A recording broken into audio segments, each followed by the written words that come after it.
Hi, I'm Brad Wells. This is Caroline Shaw. We're from Roomful of Teeth, and we're happy to be part of this video Q&A with Ravinia, and we're also super excited about coming to Ravinia in March 29th.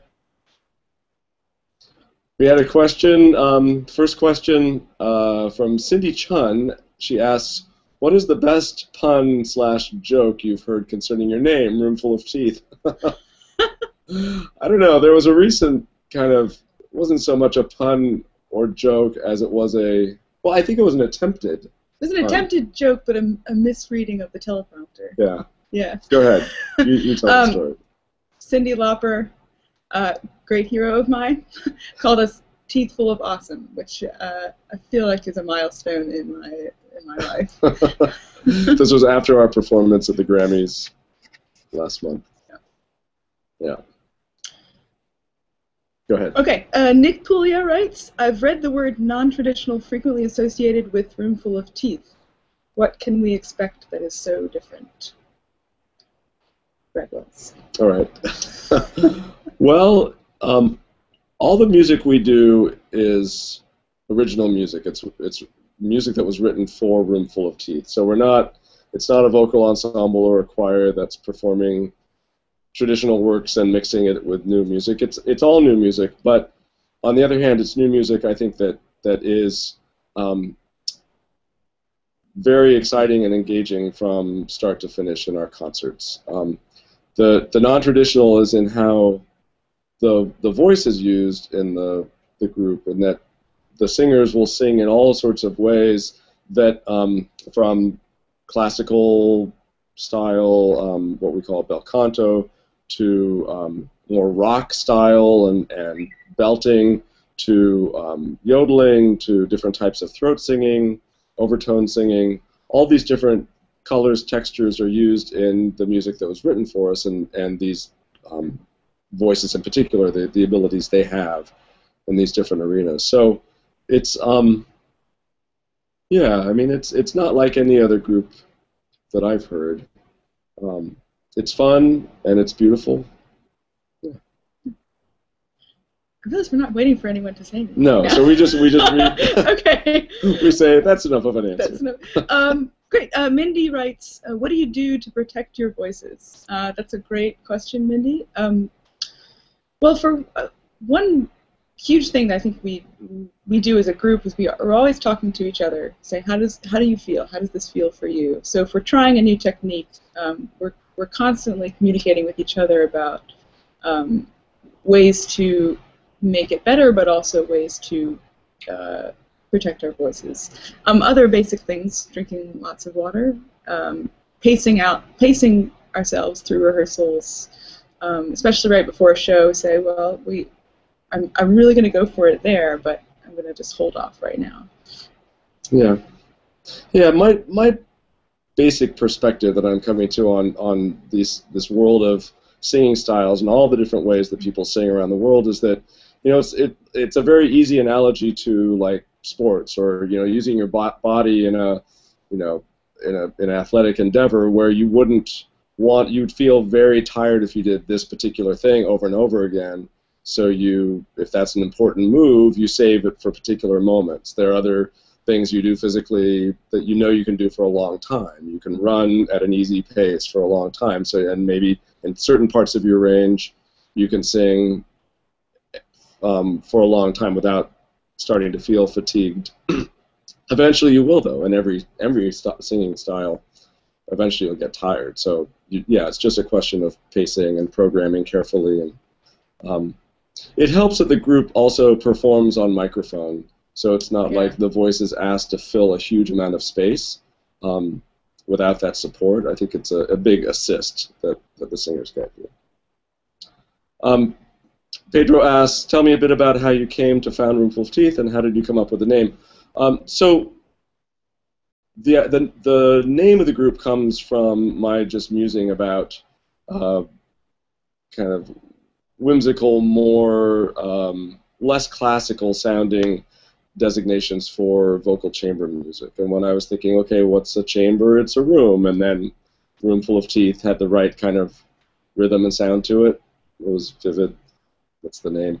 And the idea behind the founding of the group, it's just something I've been thinking about since college, really, the amazing expressive potential of the singing voice, and that composers would love to, if they understood how they could access different sounds that the voice can make, a whole new realm of expressiveness could come to play in vocal music, and so that was kind of the germ of the idea.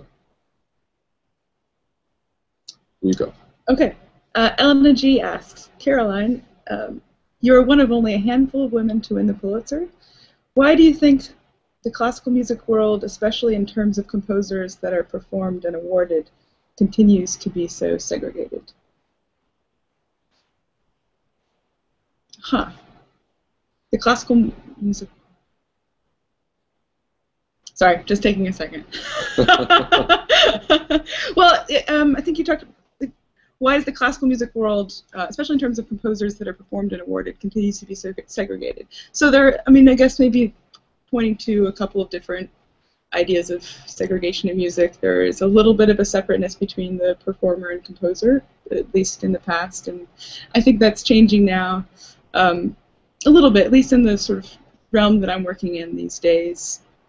But I understand why there's been a separation, but I think there's a lot to be done if we kind of join those two again. There's also been a little bit of a separation of classical music from other kinds of music, whether it's rock or folk or just other parts of the world. I don't know if you have thoughts on why that is. I may also be misreading the question a little bit. I think it's changing. I mean, I think it's changing when these things start to shift. They start to shift in some ways quickly, although the institutions, like, the big institutions, whether it's Fortune 500 or the largest musical institutions on the planet, it might take a little longer to turn the ship in a certain direction. But I don't know. It's not something that I feel like it's very easy to program female composers, and I don't really think about it all that much. I'm happy when I find, we've got a lot of female composers on our programs. But when I think about young composers coming up, there are lots of women certainly in the mix. Yeah. And whether or not they're getting awarded at the same rates as men, I have no idea. I don't have the sense that it's terribly skewed anymore. But do you? I try to. I mean, I think there are other factors that contribute to. I don't usually talk about this. I'm a girl. I write music, but there are also there are many other, I think, ways of describing people and what they do and sort of their backgrounds. So I think things are changing, and it's going to be really exciting. Get better. It's just going to get better. Right. Fight the good fight. How did the members of the ensemble come together? Asks at APIKEAS. Not sure if I should read that. Pike asks. I auditioned a whole bunch of singers in 2009 and chose this group of 8. That's and we how get we along. came together. Yeah. Still the original 8 who are the active core members of the group. I haven't fired anybody. Okay, David R. David R. asks, if you could spend a day in any other member of Roomful of Teeth's shoes, whose would it be and why? Deshaun. Thank you, David. I think Deshaun. But that's a really funny question. I wouldn't mind stepping into your shoes to just hear how your brain works. I think Deshaun might have the biggest shoes. And why? Why do you say Deshaun? I don't really have a good reason for that. But it's actually interesting to think about if you could. I mean, everyone has a slightly different experience of it. I mean, Cameron's shoes he has this really important role as the bottom of the ensemble. Often has a lot of heavy lifting to do in terms of cargara and certain types of throat singing. So he just has a very different things to do than I do, for instance. Or Esteli and Martha are constantly like just doing these really fine, delicate things up at the top. I don't want to step into their shoes because that sounds really hard and stressful. And I'm an alto, so I can sometimes wake up in the morning and just sing medium low. It's a little bit less stressful. But I think, I don't know, Deshaun's just is my initial answer. Yeah. All right, here's John S. asks a question. You can answer this one. Why is it so difficult to get a new work, even one that has won a Pulitzer, to be accepted into the standard repertoire? Oh. I think things take time, and also there's just the standard repertoire is really small. Also, what you think of a standard repertoire? Like I think of David Lang's Little Match Girl. I mean, a group of very talented students at my little college in Williams and Massachusetts performed it beautifully this winter. I'd say that's standard repertoire. It is. You know, but it's a quartet that's doable by singers, 20-year-old singers. It's not easy, but it's within reach. So that's different perhaps than a major, concerto or opera, where there are fewer opportunities and the costs are so much greater to mount that sort of thing. So, yeah.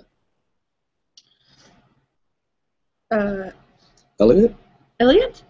From YouTube asks, how do you put together an evening's program? What goes with a Pulitzer Prize-winning work? Anything goes with a Pulitzer Prize-winning work. What is on the rest of the program? It's a whole mixed thing. I mean, we've got some music from our CD, Sarah Kirkland Snyder's The Orchard, a couple pieces I wrote, a piece by Meryl Garbus, Kisasa, piece by, Eric's piece Suonare from within the group. This is a really beautiful piece that was from the first summer we were together. It's written by Eric Dudley. Yeah. When we construct an evening of music, we try to... I think we just like a variety, and a variety that flows together in the right sort of way. I don't... Articulating programming motivations, other than sort of trying to create an arc and a pace and, the right sort of variety, but you want pieces that live together nicely. Those are sort of the questions. And fortunately, I feel like Caroline's music, even though it's Pulitzer winning, like Caroline, it doesn't push everybody else out of the room. It feels like welcoming repertoire that doesn't, it might, in some people's minds, totally obscure other pieces on the program, but that's not how I read it, and that's not how I feel like most audiences read it. It's amazing, beautiful music, but it invites you to keep listening to everything else. And Caroline? Oh, yeah, Elena G. Caroline, did you revise the Partita for 8 voices at all once you started rehearsing with Roomful of Teeth? Not really. I didn't have a lot of time to revise, actually. So I would bring in sort of sketches each day, and by the third summer, for when I wrote Allemande and Sarabande, that was the summer where I actually had, the month before, kind of brought in some material that I was interested in, and we tried it out, but then I would go home and sort of, put things together. So revise on a very short-term basis, like overnight, quick things, but. And some things we talk about a little bit in terms of how that sound was exactly going to work. Mm-hmm. I mean, there's certain things like history of little changes, like in the beginning of Sarabande. Originally, it was this pansori over and over again, and we we decided that was a little bit harsh and maybe not quite the right spirit. So that was, in terms of a collaborative thing, I always think of that moment as being something that all of us kind of contributed to. And it became, just a very sort of abstracted thing. Russell J., what are the 2 most listened to songs on your iPod, Spotify right now? I don't know. I know there's an easy way to check that, but I don't know how to do it. Right now, I mean, we'll both have to answer this question. Yeah, our best guess. Right. My guess. Actually, this is a little hat tip to Wells Kaufman, the CEO of Ravinia. Years ago, I remember when I was starting to play piano, Wells recommended that I learn the Shostakovich Preludes and Fugues, or some of them. And finally, years later, I started listening to and playing some of them. And now some of them I just can't stop listening to. And there's this particular Keith Jarrett recording that I think is the most musical one I've heard. So that's it, Shostakovich Preludes and Fugues. Nice. I wish I could say like a really cool pop song, but honestly, I'm pretty sure it's the first movement of the Beethoven Opus 74 harp quartet. This piece, it just gets to this particular place where everything stops and the first violinist just starts arpeggiating and the second violin has this beautiful rising line. It's just my favorite moment in music. And then I have this bootleg recording of Cecilia Bartoli singing a concert in Vancouver. I'm being very honest right now.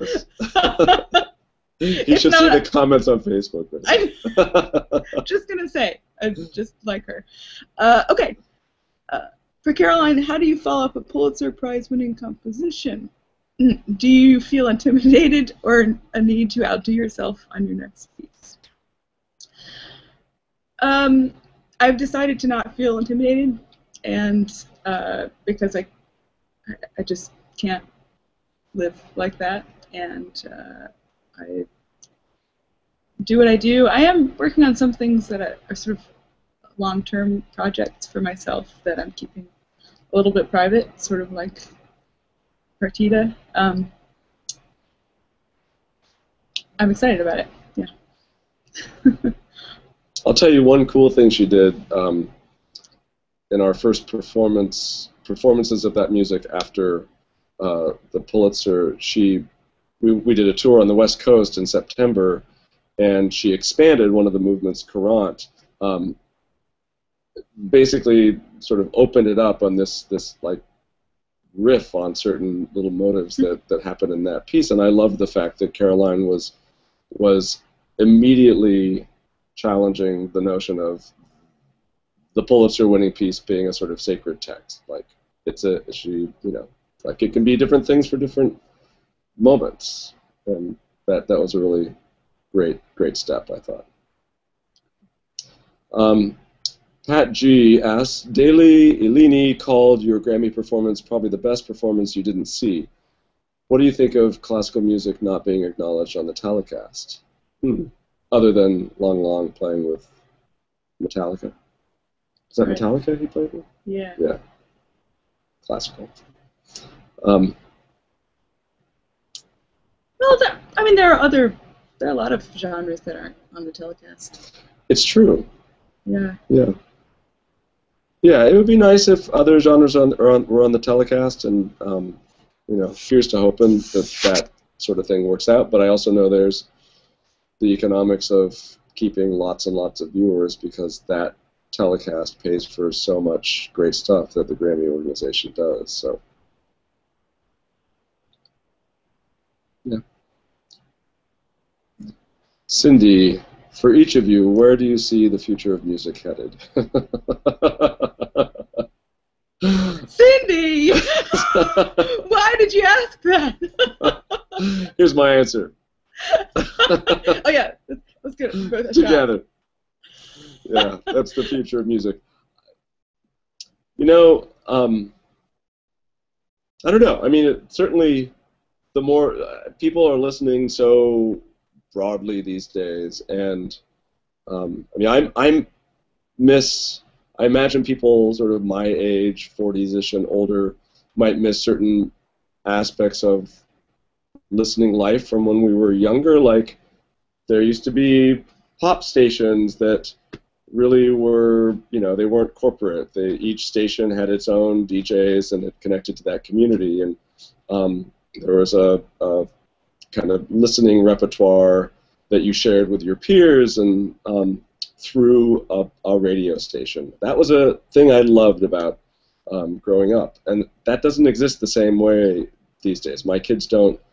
The only opportunities for that are very corporate stations that play the same sort of program songs, and it's not as interesting. On the other hand, they can listen in so many ways, and they listen to a much wider range of music than I did when I was a kid.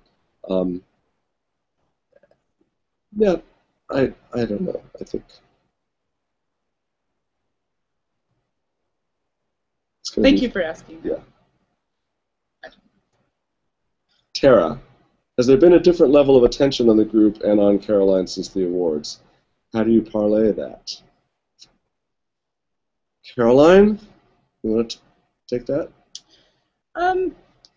Sure. I mean, I am very glad about the attention for Roomful of Teeth. I have been dealing with a lot of sort of new things in my life in the last year.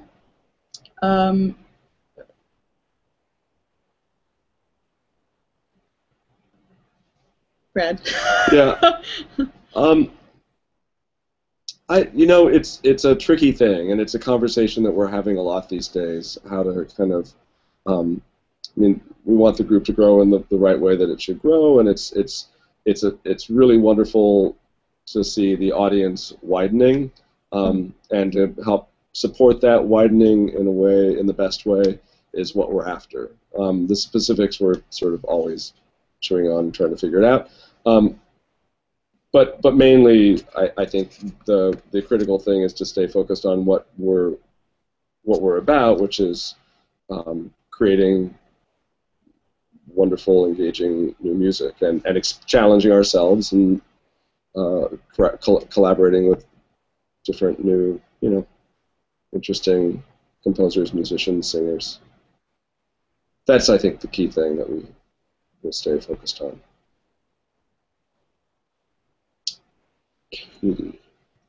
Katie writes, you funded your self-titled album through Kickstarter. What role do you think crowdfunding will have in the future of classical music? I think it's having a larger role, a larger and larger role. I think it's the kind of thing that just becomes part of the landscape.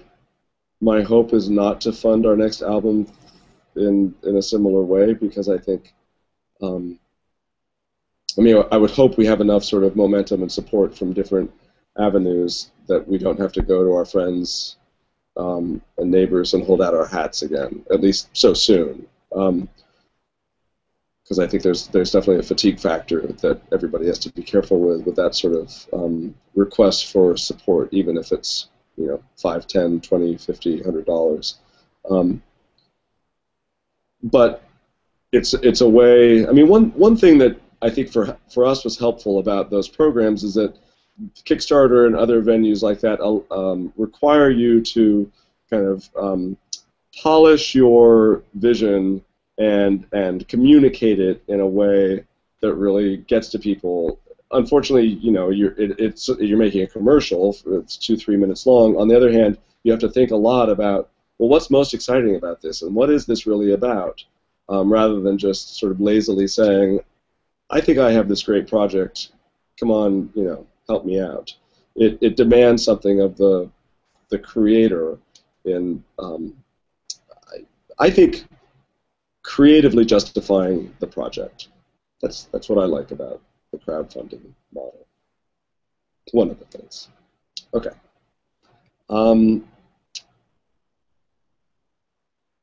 Elizabeth? Eliz? Is that where we are? Yes. To celebrate the ensemble's 5th anniversary, you're releasing remixes of Partita. How did that idea come about? For Caroline, what's it like to hear remixes of your work? It's a great question. Just to clarify, Liz, I didn't know how you knew the 5th anniversary of the ensemble is coming up because we haven't publicized it. I think it's the 5th anniversary of New Amsterdam Records, our label. Yeah. That's the basis for the remixes. But it's our 5th anniversary too, so we'll take that. Yeah, I think it came the idea came from a couple of the leaders in New Amsterdam Records. This would be a really fun idea, and also to sort of reach out to different parts of our New Amsterdam community and a few who are sort of nearby. And it's been, I really have enjoyed hearing the remixes. It's very, I'll say, very trippy sometimes. You know, I'm not someone who takes things so seriously, so to hear this piece just kind of split or, you know, morphed into something else completely is really exciting to me. I mean, there are some certain instances that I can remember specifically, like in Olga Bell's remix, which is just really very exciting. But there's this one moment where she takes Esteli's voice, where she sings "Far and near are all around," but she like drops it, and it sounds just like Deshawn's voice. It's terrifying. It's so cool. Something about the formants that are it's amazing. It's just like Deshawn's. And then Lorna Doone did one where she takes this moment at the end of Allemande, and she just really made it even sort of more spacious than, spacious in the way that I had imagined, sort of pushing what I tried to do to a further extreme. That was really cool. Yeah, if you haven't heard any of these remixes, I recommend everybody check them out because I love them. I can't wait till they're released as a package sometime in the future because they're amazing. And they don't at all take away from the originals. To me, they're just like, as Caroline says, wildly different takes. And also, really interesting window into the minds of some other musicians, composers. Yeah. Aaron Roche is another one who came. He sort of turned the idea of a remix on its head, and he said, "I'm not going to do the standard kind of remix where you sort of take materials and combine them in different ways." He basically played bits of material in this room and kind of re-recorded it in an Alvin Lucier style. Very interesting sort of concept for a remix. Our last question, Elliot asks, for those of us hearing the partita for the first time, is there something in particular we should listen for?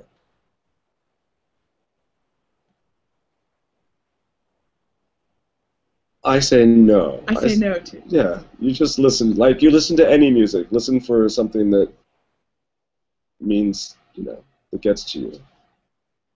I think there's plenty. I think it's all, has the ability to do that, but each of us listens differently. So I'd say one thing about our first album, to me, it's not the kind of music that I choose to listen to if I'm doing something else. I don't listen to it if I'm cleaning the house, or it tends to be pretty much I focus on it music, and I like to listen to it with headphones or loudly without other people around.